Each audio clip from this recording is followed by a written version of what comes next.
So I was asked about, well, what can I store my phone in? And I said, no, kind of offhandedly, well, why not just use a freezer bag, a quart-size freezer bag? It's about the right size to fit your phone. It's clear, and it should work really well. Well, I'm not willing to try my actual phone, but I have a substitute. So I'm going to use a block of wood, and just to give you an idea, it comes in at a whopping 8.5 ounces, which is very similar to an iPhone XR. I also have a freezer bag. The reason that I say use a freezer bag, it has the two seals on it. So that should help close that gap and make sure it comes as airtight as possible. As you note, the block of wood is wrapped in toilet paper. Nothing works better than toilet paper to show water is getting in. And finally, I have my water to put it in. So let's give this a test. Hold on just a moment.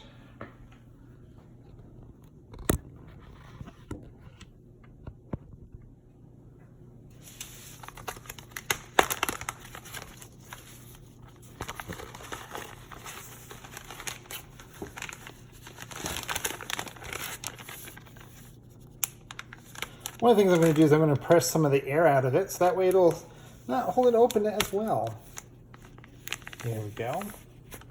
So I'm going to go ahead and let's get this in the water and see how it does. So of course it's going to float a little bit. So how does it do staying dry? Well, I've kind of worked on that as well. So let's give it something to put on it and sink it down in the water. All right.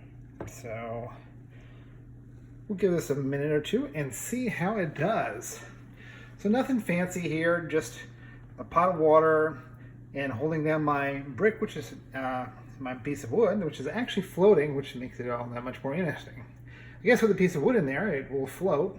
So that's why we're adding the extra weight. Okay. I think that's fair enough time to give it an opportunity to do something one way or the other. So let's pull this on out.